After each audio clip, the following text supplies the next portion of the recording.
सिंदरी के सुरंगा में फिर एक घटना घटती है। इस बार महिलाओं को सड़क पे दौड़ा दौड़ा कर पीटा गया, उनकी साड़ियों को फाड़ा गया, उनके कान की बालियों को नोच कर छीन लिया गया, लेकिन न एफआईआर होता है न कार्रवाई होती है। महोदय, अगर सरकार संवेदनशील है, क्योंकि लॉ एंड ऑर्डर की बात करती है, ये सामाजिक न्याय की बात करती है, विधि कानून की बात करती है, तो महोदय मैं आगे कहना चाहूंगा, अभी वरिष्ठ नेता ने कहा लॉ एंड ऑर्डर, मैं मानता हूँ कि लॉ एंड ऑर्डर आपका है, लेकिन कहाँ अध्यक्ष महोदय?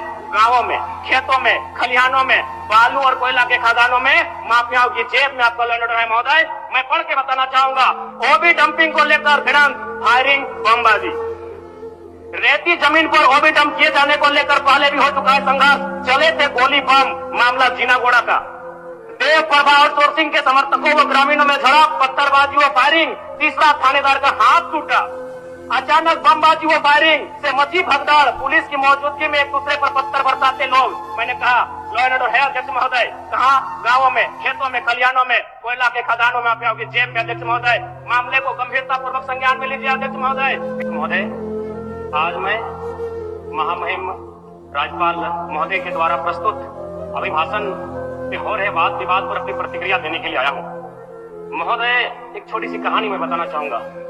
एक महिला थी, उसकी छोटी बच्ची जिसकी उम्र 5 वर्ष थी, वो अपनी माँ से आकर पूछती है कि माँ, छोटे भाई का मृत्यु कब होगा? तो माँ ने पूछा कि बेटी तुम ऐसा क्यों कह रही हो, अपने छोटे भाई को मरने के लिए क्यों कह रही हो?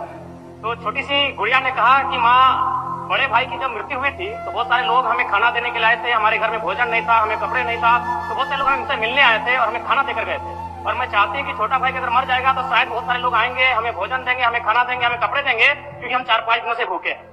महोदय, आज यही भाव कोयलांचल के हर एक रैयतों के घर में है कि जब भी हमारी जमीनों का अधिग्रहण होगा, जब कोई कंपनी हमारी जमीन का अधिग्रहण माइंस के लिए करेगी, और जब माफियाओं के द्वारा उन पर लाठीचार्ज होगा, उनके लठेज के माध्यम से हमला होगा, तो कोयलांचल के रैयत चाहते हैं कि साथ साथ में 2-4 IAS IPS को भी चोट लगे।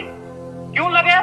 विगत कुछ दिन पहले बागमारा में घटना घटी थी, हिलटॉप कंपनी का मामला था, डीएसपी महोदय घायल हुए थे, सरकार ने वीडियो कॉल से बात किया था, सरकार ने उस मामले को संज्ञान में लिया था, लेकिन ठीक उसके कुछ दिन बाद सिंदरी के सुरंगा में फिर एक घटना घटती है। इस बार महिलाओं को सड़क पे दौड़ा दौड़ा कर पीटा गया, उनकी साड़ियों को फाड़ा गया, उनके कान की बालियों को नोच कर छीन लिया गया, लेकिन न एफआईआर होता है न कार्रवाई होती है। महोदय, इसी प्रकार से आज एक मामला संज्ञान में आया है, मैं सदन को सचेत करना चाहूंगा, ये मामला मांडू का है। महोदय, मांडू के प्रभावित गांव बसंतपुर, पचड़ा, कोतरे, बालमहुआ, हुरदाग, रहवन, पचमो, इचाकदी, बरगैया, छोटाटा, लइयो, दनिया, यहाँ एक कंपनी है, उस कंपनी का नाम है पावर मेक लिमिटेड, और उसकी सहयोगी कंपनी अमर इंडिया लिमिटेड।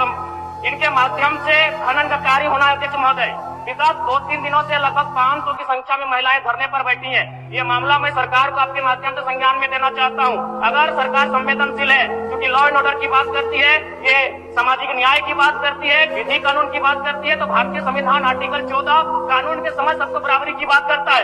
एक डीएसपी घायल हुए, आपने लॉ एंड ऑर्डर को हाथ में लिया, डीआईजी आईजी ने मार्च किया, डीएसपी ने संज्ञान में लिया, डीसी घटनास्थल पर गई, लेकिन जब ग्रामीणों को पीटा जाता है, जब ग्रामीणों की जमीनों को जबरन लिया जाता है, कानून अपनी प्रतिक्रिया क्यों नहीं देता? अध्यक्ष महोदय, इसलिए मैं गंभीर मामला आपके संज्ञान में देना चाहता हूँ।